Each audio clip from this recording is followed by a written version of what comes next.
जलन। जलन एक ऐसी भावना है इंसान के अंदर आ जाए ना तो किसी की लिए भी हो जाती है। चाहे वो परिवार वाले के लिए हो, चाहे वो दोस्त के लिए, चाहे वो प्रेमी के लिए हो और चाहे वो पड़ोसी के लिए हो। होते पड़ोसी बेकार ही है, फिर भी होती है उनके लिए। कहा जाता है कि अगर एक बार जलन आ जाती है ना तो उसके बाद में इंसान एक हद तक पहुंच जाता है कि वो काला जादू करा दे, उसको मार दे या गुंडों से पिटवा दे। आज की कहानी भी कुछ ऐसी है।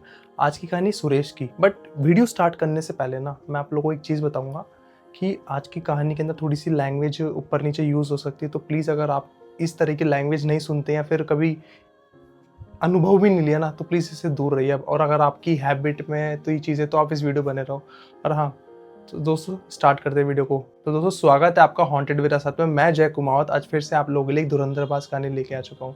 जैसे वीडियो स्टार्ट होने से पहले मैंने कहा था सुरेश की। जो सुरेश है ये कोटा का रहने वाला है। सुरेश के परिवार के अंदर उसका एक बड़ा भाई, एक छोटी बहन है और मम्मी की 15 साल में उसकी डेथ हो गई थी जब सुरेश 15 साल का था। पर एक चलते हुए मतलब सुरेश कॉलेज भी चल रहा था, पर उस टाइम पे कोविड भी था। कोविड के अंदर ऐसे हो गया था कि भाई आपकी जो क्लासेस होगी वो घर से ही होगी। और जो उसका बड़ा भाई था उसके भी क्या कहते हैं वर्क फ्रॉम होम था। चलते हुए सारी की सारी चीज़ें, उसकी बहन भी थी वो भी स्टडीज़ कर रही थी। अब जो सुरेश के पापा है ना वो क्या मैनेजर थे कार के शोरूम के अंदर। तो वो ज़्यादातर बिजी रहते थे अपने काम के अंदर, ज़्यादा ध्यान नहीं दे पाते थे घर पे। तो उनके घर का माहौल ऐसा था कि सब अपने काम से काम रखते थे। किसी को मतलब खाना खाने के टाइम पे सब साथ में बैठते थे। तो ऐसे करके था। और जो सुरेश है ना उसने अपने पापा की दूसरी शादी इसलिए करवा दी थी क्योंकि उसके पापा क्या है हार्ट के मरीज़ थे। उनको दिक्कत होती, उनके 2 बार तो हार्ट अटैक आ चुका था। तो वो सोचते कि मेरे पापा अकेले से रहते हैं, हम भाई-बहन हमारे काम में बिज़ी रहते, तो मैं मेरे पापा की शादी करा देता हूँ दूसरी। मतलब बहुत फ़ोर्सफुली कराई थी उन्होंने, उसके पापा ने तो मना किया था। बट एक टाइम के बाद में वो खुशहाल परिवार अच्छी तरीके से रह रहा था। अब बात आई थी सुरेश की। सुरेश को क्या है वो ट्रैवल गाइड बनना था, जो हर जगह जाके टूरिस्ट वो हेरिटेज प्लेसेस को बताता ना कि भाई हाँ ये ऐसी चीज़ है, ये ऐसी चीज़ है।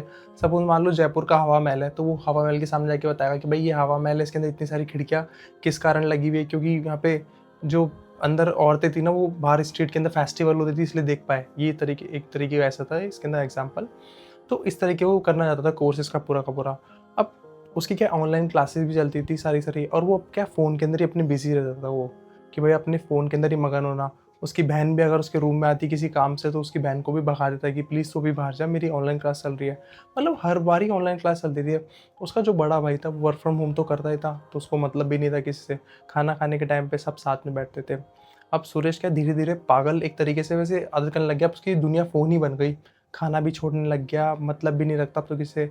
अब जैसे गली के अंदर दोस्त भी आते थे ना, मतलब थोड़े से एक दो इकट्ठे होते थे कोविड के टाइम पे भी, थोड़े से सारे के सारे बैठते थे एक जगह कि हाँ चल भाई यार बातें बातें तो कर लेते यार एक बार। तो उसमें भी नहीं आता था कि भाई आवाज़ लगा देते तो चल छोड़ो यार रहने दो। उसकी दुनिया ही बन गई। अब क्या है धीरे धीरे करके ना उसको ऐसी आदत हो गई, हेलुसिनेशन होने लग गया उसको, कि चीज़ें सुनना दिखना ऐसे कर करके। एक कोने के अंदर बैठा बैठा वो विदाउट फ़ोन के। और बंदा था वो साइंस का स्टूडेंट एक तरीके से, वो क्या इन चीज़ों में बिलीव नहीं करता। अब बात यहाँ पे आती है जब साइंस किसी इंसान के दिमाग में घुस जाती है ना तो वो क्या कहते हैं काला जादू, इन चीज़ों को किसी को नहीं मानता वो। बस ये सोचता है कि यार शायद मेरी तबीयत खराब हो रही होगी इस कारण मैं सोच पा रहा हूँ, या फिर मेरे ऐसे हो पा रहा होगा इस कारण मैं सोच पा रहा हूँ। बाकी रीज़न उसके पीछे कुछ और ही होता है। ये सब चीज़ें होने के बाद में क्या धीरे धीरे वो परेशान होने लग गया कि यार मेरे को क्या हो रहा है, धीरे धीरे घबराहट होने लग गई। अब क्या एक बार रात को है ना सुरेश सो रहा था। रात को सूर्य सो रहा था तो क्या उसके सपने में क्या ना एक अलग सी छवि आई किसी औरत की सी, लंबे लंबे बाल ऐसे करके। और क्या उसको बुला रही सुरेश को कि सुरेश मेरे पास है, सुरेश मेरे पास आ जा। अब सुरेश क्या मतलब सुरेश पूरा पसीनों में पागल हो गया पूरा का पूरा। अब जैसे ही उसने उस पर हमला करना चाहा ना उस औरत ने सुरेश पे, सुरेश एकदम से चिल्लाया। चिल्लाते ही उसके दरवाजे खुले गेट के, उसके पापा, उसके भाई, उसकी बहन आए कमरे में, और उसकी जो मम्मी थी सौतेली वाली वो भी आई कि बेटा क्या बात हो गई, सब पूछे। बोले कुछ नहीं आप लोग जाओ, कि बस मैं बुरा सपना देख रहा था। बोले अपना ध्यान व्यान रख तू, ज़्यादा कुछ हो तो हमको बता देना ठीक है। तो वो चिल्लाते थे। अब उसके बाद में ऐसा होने लगा। फिर एक बार की क्या बात थी, सुरेश क्या सो रहा, अब उसके स्लीप पैरालिसिस भी होने लग गया। उसको ये चीज़ उसकी छाती पे कोई बैठा है, मतलब उसकी आंखें खुली हुई, उसकी छाती पे कोई बैठा है, कोई उसके चेहरे पे ऐसे हाथ फेर रहा है, तू मेरा है और तू मेरा ही रहेगा। और वो भाई पूरा हिल भी नहीं पा रहा एक तरीके से, और उस औरत का चेहरा भी नहीं दिख रहा। सिर्फ उसके हाथ छू पा रहे सुरेश के गाल को ऐसे कर करके, ऐसे कर करके। सुरेश डर रहा भयंकर वाला, बस उसकी आंखें टिमटिमारी, एक जैसे जो छोटे बच्चे की टिमटिमाती ना रात के 3 बजे आंखें, वैसे उसकी आंखें टिमटिमारी और उस औरत को देख पाती। बस सुरेश उस औरत का चेहरा नहीं देख पा रहा था।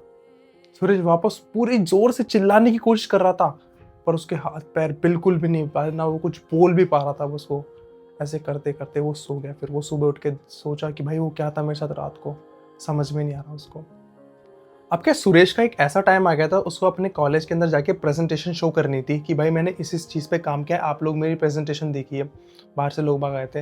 अब उसको यहाँ पे क्या है, जयपुर में उसने एक पीजी सा ले लिया एक तरीके से, कि भाई वहाँ पे रहेगा और वहीं से अपनी प्रेजेंटेशन शो करेगा और थोड़े टाइम के लिए यहीं पे रहेगा, काम वाम सारा करेगा।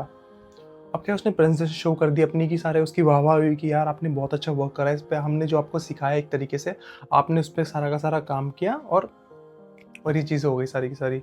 मतलब ये थोड़ा सा कोविड ढलने के बाद की बात हो गई थी ये, जब वो कोविड थोड़ा सा खत्म होने लगा, जब कॉलेजेस स्टार्ट हो गए थे, तो उस टाइम की बात थी फिर अभी ये।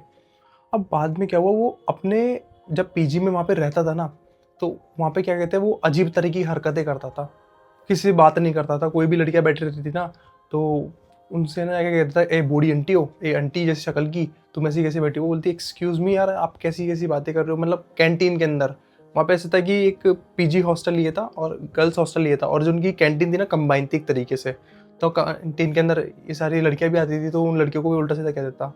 अब कभी सुरेश हरकत ऐसी करने लग गया उल्टी सीधी, कि भाई कभी गाना गाता रहता तेज तेज, कभी ऐसे करता रहता वैसे करता रहता। उसके दोस्त वोस्त लोग बोलते, उसके बंद तो गए थे कि भाई एक काम कर सुरेश, तेरे को है ना डॉक्टर की जरूरत है, तो प्लीज तू है ना डॉक्टर को दिखा, अपना ध्यान व्यान रख इस चीज का यार।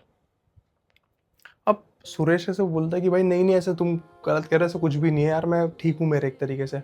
अब सुरेश के साइंस बैकग्राउंड से था एक तरीके से, मतलब उसका 12th के अंदर उसने साइंस लिया था, बट बाद में जो उसको ट्रैवल में घुसने का शौक हो गया, ये अलग बात थी। तो सोचता था कि यार ये जो मेरे साथ हो रहा है ना, इस सपने के अकॉर्डिंग हो रहा है, तो मेरे को है ना इन चीज़ों पे ज़्यादा ध्यान नहीं देना, मैं मेरे हाल में मस्त चलता रहूँगा। ये चलते चलते उसके है ना फिर उसकी आदतें बढ़ने लग गई यार, कैंटीन के अंदर ऐसी ऐसी हरकतें करने लग गया। और एक बार तेज तेज चिल्ला रहा, फिर उसको लोग वागों ने पकड़ा ना पागल जैसी हरकतें करने के आदमी, जब उसने खाना फेंकने लग गया, ऐसे करने लग गया। अब जैसे उसको लोगों ने पकड़ा ना, सुरेश सुरेश अपने होश में आ यार, होश में आ। तो सुरेश रोने लग गया। सुरेश पहले खुद की आवाज़ में रोता, फिर किसी औरत की आवाज़ में रोता, पहले खुद की आवाज़ में रोता, फिर किसी औरत की आवाज़ में रोता। सुरेश की हालत देख के उसके दोस्त लोग भी बोले यार इसकी हालत कितनी ख़राब हो गई यार, बहुत ज़्यादा ख़राब हो गई। उस टाइम पे वहाँ का जो वार्डन था ना पीजी का, उन्होंने फ़ोन कर दिया सुरेश के पापा को कि आप एक बार जल्दी से यहाँ पे आ जाइए, इसकी तबीयत बहुत ज़्यादा ख़राब हो रही है। अब सुरेश के पापा का बहुत ज़्यादा बिजी शेड्यूल था, उनको मतलब इतनी फुर्सत नहीं मिलती थी कि मतलब अपने बच्चों के साथ करें, पर फिर भी उन्होंने वक्त निकाल के लिए पहली गाड़ी पकड़ के यहाँ पे आ गए जयपुर के अंदर। वो जयपुर में आने के बाद में वो अपने बच्चे से मिले, बोले बेटा तेरी हालत ऐसे कैसे हो गई। बोले पापा कुछ नहीं, बस मैं ठीक हूँ, बस ऐसे मुझे लगता था ऐसे कुछ कि सपने आते, बट ऐसा कुछ भी नहीं। बोले ठीक है तू ध्यान व्यान रख, तेरा कुछ हो तो मुझे बताना है ना, वैसे करके। तो बोलते हैं हाँ पापा मैं बताऊँगा आपको। वो पीजी में रहने के बाद में क्या हुआ, अब उसके साथ में क्या होता है कि एक बार रात को सो रहा सुरेश, है ना, रात को सुरेश सो रहा, और क्या हुआ, अब जो वो औरत थी ना, वो आती थी ना, मतलब अब ऐसा होने लगा कि उसके सपने में आके उससे इंटरकोर्स करती थी, बहुत गंदी गंदी हरकतें करती थी। सुरेश ऐसा हदमरा हो गया था, ऐसा अधमरा हो गया था, मतलब उसकी हिम्मत नहीं थी कुछ उठ के बैठने की।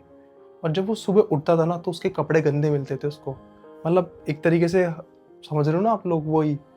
बट वो नाइटफॉल नहीं था, वो कुछ और ही चीज़ थी, एक तरीके से निकल रहा था उसका। ये सब हो जाता रहता, होता रहा हर दिन भर दिन। तो सूर्य सोचता है कि यार सिर्फ ये कि ऐसे ही होगा, मैं गलत सपने देख रहा हूँ, वैसे देख रहा हूँ। अब एक टाइम, मतलब दूसरे हफ्ते में ऐसा हुआ कि वो अब एक औरत नहीं, दो औरतें आती थी उसके सपने में, उसके साथ में वैसी गंदी हरकतें करती थी सारी की सारी, इससे भी भयंकर तरीके से। मतलब सुरेश ऐसे सोच भी नहीं सकता। फिर से उसके जब वो सुबह उठता था ना, उसके कपड़े गंदे मिलते थे उसको। वो सोचता भाई ये तो, भाई ये हो क्या रहा है ये। स्टार्टिंग में देखो हर चीज़ में ऐसा लगता है कि भाई कोई मेरे सपने में आ रहा है, चलो ये नॉर्मल बात होगी, बट रोज़ाना आना, वो भी 2 से 3 हफ्ते के अंदर, और वो भी सेम, तो ये तो बहुत अलग बात है ना यार। और उसको परेशान करती थी, एक तरीके से उसको टॉर्चर भी करती थी वो। एक मतलब लड़की उसके साथ में कुछ गलत करती थी, दूसरी लड़की उसके पीठ पे जाके पता नहीं क्या करती थी उसके साथ में। ऐसा लगता था कि मतलब कुछ और ही बात है। ये सब हो जाने के बाद में सुरेश का मतलब, अब आ गया राखी के टाइम की बात है ना। अब राखी के टाइम पे कैसा क्या होगा, उसके घर वालों ने उसको फ़ोन वोन किया कि बेटा अब की बार तू राखी पे आ रहा है ना, तो बोलता है हाँ अब की बार मैं आ रहा हूँ। अब जैसे राखी के टाइम पे वो अपने घर गया ना कोटा पे, तो उसने क्या देखा उसके पापा ने, कि उनका जो बेटा है ना, वो एक ऐसी हालत में हो गया, मतलब अधमरा टाइप का। हाँ सुरेश का वेट था 50 से 70 किलो, और ये 2 से 3 हफ्तों के अंदर उसके मतलब वेट हो गया, मतलब इतनी जल्दी ट्रांसफ़ॉर्मेशन कैसे हो सकता है किसी इंसान में? सुरेश के पीजी के दोस्त भी सोच रहे थे कि भाई इसमें इतनी जल्दी ट्रांसफ़ॉर्मेशन आया तो आया, कैसे आया? उसके चेहरे की भी हालत ऐसी हो गई थी, स्किन सिकुड़ जाना, बाल भी थोड़े ऐसे-ऐसे करके, आँखों के नीचे काले गड्ढे आ जाना, मतलब ऐसा लग रहा है पूरा-पूरा ड्राइनेस आ जाती है ना पूरे बदन में, हाथ-पैर पतले हो जाना।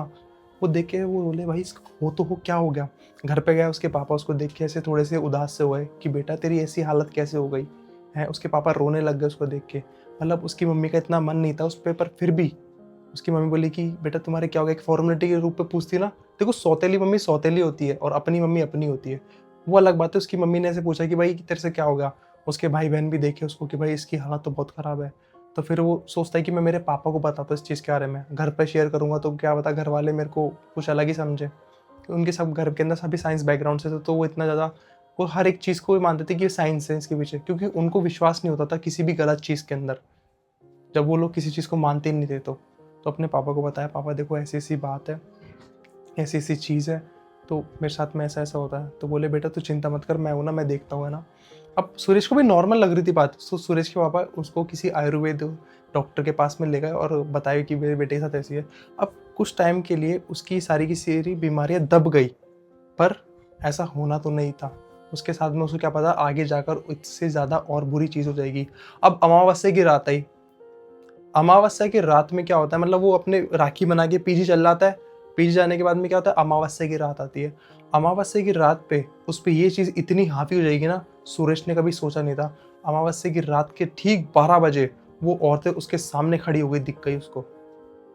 अब उनका फेस दिख रहा, और एक औरत इतनी सुंदर थी ना, बहुत ज़्यादा सुंदर करके, और दूसरी औरत थी थोड़ी-सी एजेड टाइप की थी, पर वो भी थोड़ी सुंदर थी। अब दोनों औरतें सुरेश के साथ में सामने से आके इंटरकोर्स कर रही हो रही। सुरेश हिल भी नहीं पा रहा था बिल्कुल, सुरेश अपनी जगह पे बैठा का बैठा था, और वो आके इंटरकोर्स कर रही उसके साथ में। सामने, अब वो सपने में नहीं होता था, अब सामने होता था। सुरेश बहुत ज़्यादा घबरा गया उस टाइम तो। उसको अब सामने दिखने लग गया। सुरेश चाहकर भी चिल्ला नहीं पा रहा, उसके हाथ उठ भी नहीं पा रहे एक तरीके से, ना बोल पा रहा वो। उसके साथ ऐसे हफ्ते भर होता गया। वो गुस्से में आके मतलब एक तरीके से पागल हो गया था वो, एक तरीके से। दीवारों पे मारना, अपने दोस्त को गाली-गलौज करना, गलत-गलत चीज़ें वो मतलब ऐसे हो जाना। ये सब हो जाने के बाद में ना यार, वो अपने मतलब पापा को बोलता है कि पापा है ना ऐसी-ऐसी बात हो रही है, प्लीज़ यार आप मेरे को है ना, फ़ोन पे रो-रो के बोलता है, पापा ऐसी दिक्कत हो रही है मेरे को, प्लीज़ आप मेरी हेल्प करो। उसके पापा बोलते चिंता मत कर यार, तू चिंता मत कर, मैं हूँ ना तेरे साथ में। उसके पापा के क्या कहते हैं, मतलब कोई दोस्त था, उन्होंने बताया कि ऐसी-ऐसी बात है, तो उसके पापा ने बताया कि भाई ये बाबा जी का एड्रेस है, मैं देता हूँ आपको, आप इन बाबा जी के पास जाएँ। कहा जाता है बहुत मानी बाबा है ये, इनके पास जाओगे आपके बेटे की समस्या बता देंगे। अब वो जाते हैं उनके पास में, और वो जाने के बाद में क्या होता है कि वो बताते हैं उनको कि तेरे जो मतलब बेटा है ना, इसके ऊपर किसी ने कुछ करा रखा है। बोलते कि पापा ऐसा क्या हो गया, क्या नहीं मेरे बेटे के साथ में, तो प्लीज़ थोड़ी हेल्प करो ना आप।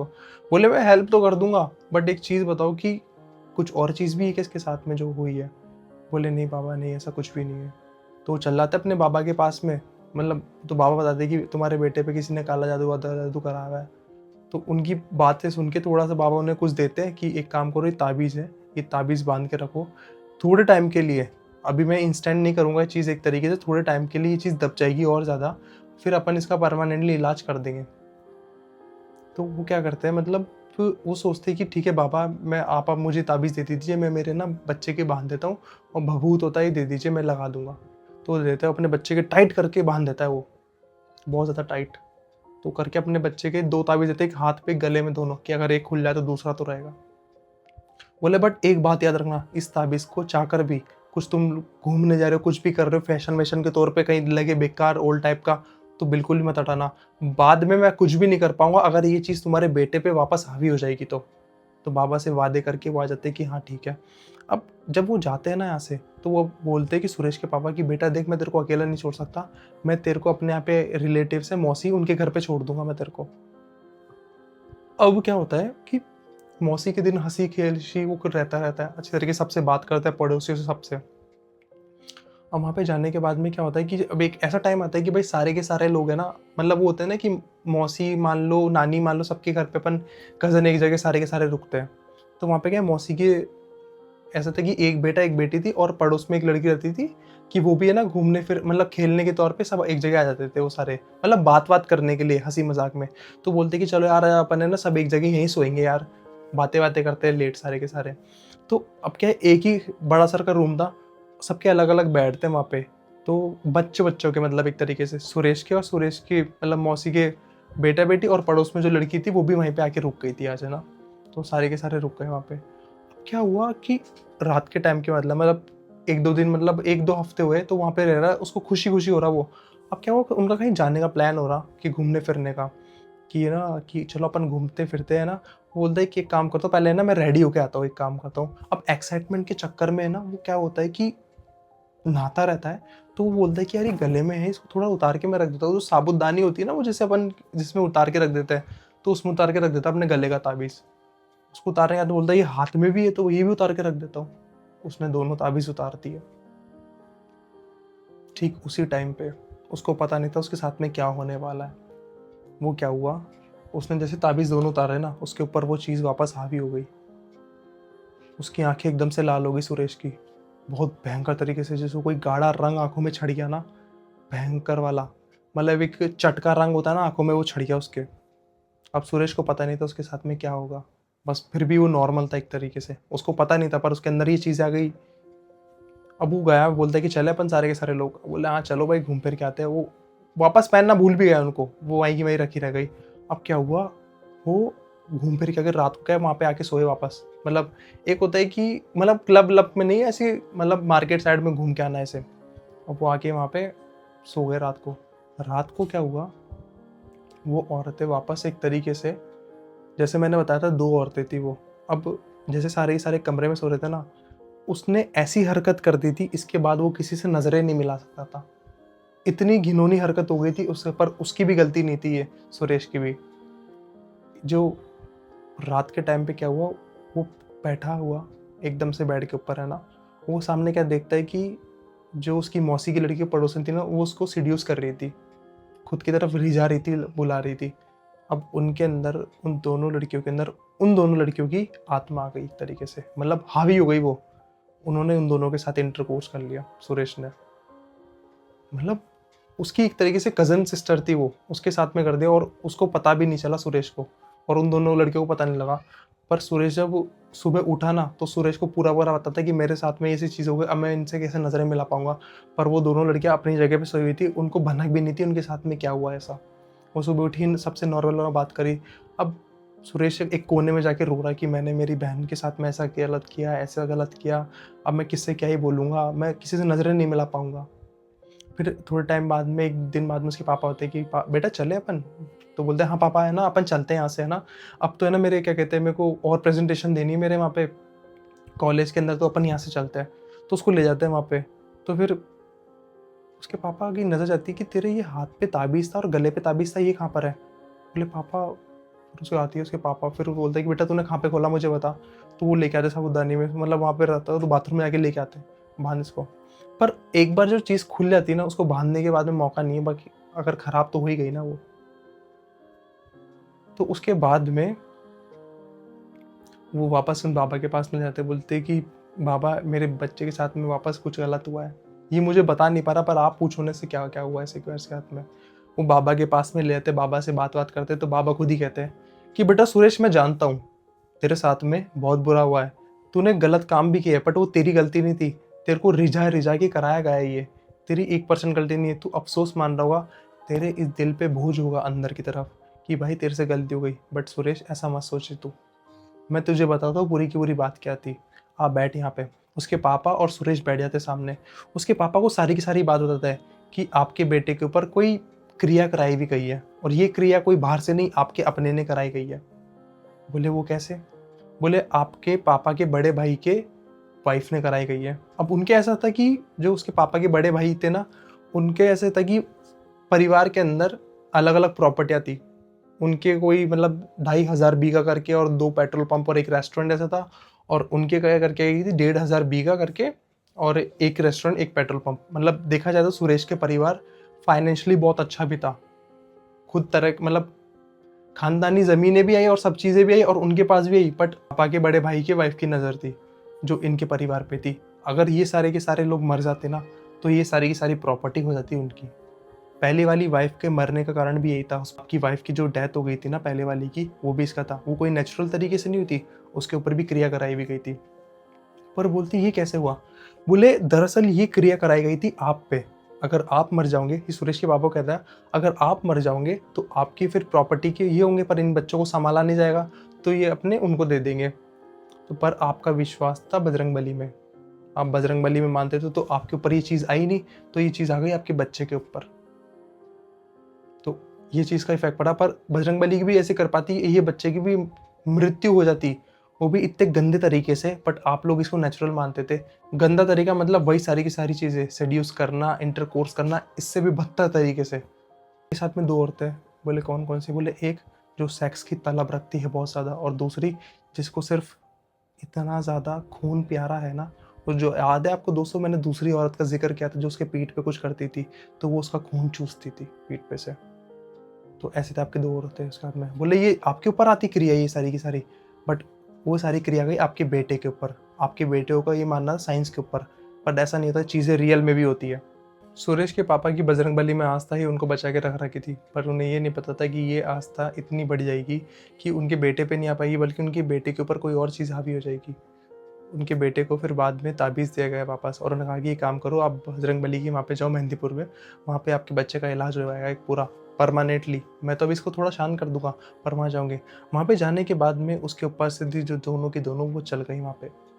उसके दिमाग पे अब इतना ज़ोर नहीं पड़ता था, ना ही कुछ और चीज़ का पड़ता था। अब सुरेश धीरे-धीरे करके थोड़ा ठीक होने लग गया था। माना कि 1 महीने के बाद में वो थोड़ा मेंटली स्ट्रॉन्ग बन गया। अगर कुछ ऐसे ख़्याल भी आता ना, वो ठीक बार रुकता, बजरंगबली को याद करता, हनुमान चालीसा का जाप भी करता था वो अब तो सुरेश, कि भाई होती है ये चीज़ें। उसको समझ में आने लग गया कि अगर मैं इन चीज़ों पे ध्यान दिया ना, तो ये मेरे पे हावी हो जाएगी। अब जाके सुरेश थोड़ा ठीक है, और वो आज जयपुर के अंदर एक गाइड की जॉब करता है। एक बहुत ही अच्छे से ट्रैवल गाइडर है वो। सारे फॉरेनर्स को घुमाता है, इधर से उधर जाता है, और अच्छा खासा पैकेज है उसका। लास्ट में दोस्तों मेरा आपसे ये कहना है कि कभी कभी परिवार वाले भी ना आपके सगे नहीं होते। वो सिर्फ देखते तो आपकी प्रॉपर्टी। रिश्तेदार भी मान लो सारे के सारे। हाँ, मैं उन्हीं रिश्तेदार की बात कर रहा था जो पीठ पीछे तो आपकी बुराई करता है, और आपके सामने आते ही आपकी तारीफ करने लग जाते हैं। तो ध्यान रखना है रिश्तेदारों का भी। बाकी दोस्तों लास्ट वीडियो में ये कहूँगा, अगर आपको कहानी अच्छी लगी ना, चैनल को लाइक करो, शेयर करो, सब्सक्राइब करो, और ऐसे ही इंटरेस्टिंग वीडियो के लिए चैनल बने रहो। तब तक के लिए धन्यवाद।